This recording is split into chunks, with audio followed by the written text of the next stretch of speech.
Europe 1. Le grand direct des médias, Jean-Marc Morandini. Et le fait média du jour, c'est donc la guerre des access qui s'intensifie. On vous a donné les scores il y a quelques instants, mais ça continue. M6 a proposé une toute nouvelle version de 100% Mag lundi avec succès. Du côté de la TNT, W9 et Énergie 12 sont en train de changer leur programmation entre 19h et 20h. On peut dire, Bastien Millot, bonjour. Bonjour Jean-Marc. Qu'on assiste à un nouvel acte dans cette bataille que se livrent les chaînes du PAF. Oui, exactement. Et depuis lundi, tous les candidats sont désormais sur la ligne de départ. C'est assez rare pour souligner, Jean-Marc, mais cette saison, la case du 18-20h a connu en fait 4 rentrées bien distinctes, avec un étalement dans le temps assez inédit. Ça a commencé par les préfigurateurs, la rentrée du Grand Journal qui était le 26 août, puis la rentrée classique, notamment pour Anne-Sophie Lapix ou Cyril Hanouna le 2 septembre. Une autre vague de nouveautés qui était, elle, le 16 septembre, avec Sophie Aram, Julien Courbet et Thomas Touroud. Et puis la petite dernière, Faustine Bollard, qui a lancé lundi une toute nouvelle version de 100% Mag. Donc vous voyez bien, un mois et demi entre la rentrée de la première émission et la dernière. Ça a permis évidemment pendant ce temps-là aux chaînes d'ajuster leur grille,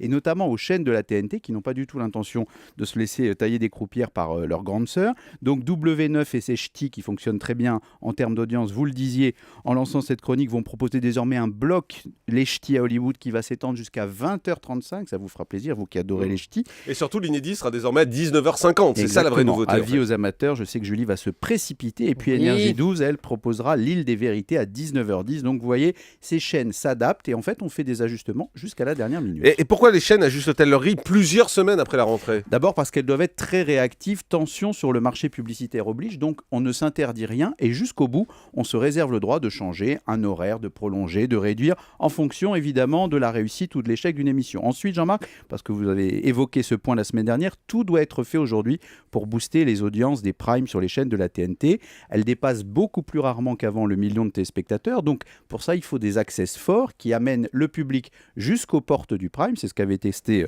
D8 avec succès. Donc maintenant, les autres chaînes, évidemment, font en sorte que la recette soit la même. Et puis aussi, on peut tenter des paris différents. Par exemple, M6 qui revendique de tenter le pari de l'anti-talk show. Donc c'est le but de cette nouvelle version de 100% Mag. Nouveau plateau, nouvelle chronique avec l'arrivée de Jean Imbert et de sa compagne Alexandra Rosenfeld. Et puis un slogan qui est tout à fait explicite.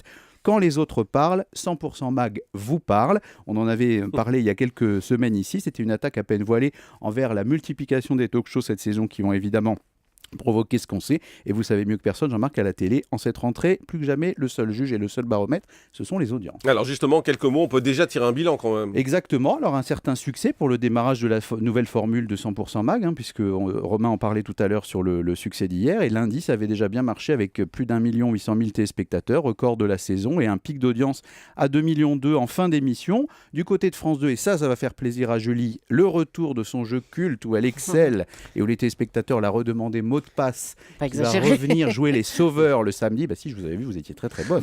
Et puis évidemment la prime aux valeurs sûres avec TF1 qui reste leader avec le juste prix, et France 3 et le 19-20 dont on parle assez rarement mais qui vraiment continue à séduire des téléspectateurs. Vous voyez Jean-Marc, enjeu financier, enjeu stratégique, cette guerre n'est pas près de s'arrêter. Suite au prochain épisode. Et on suivra ça avec beaucoup d'attention. Merci beaucoup Bastien Millot.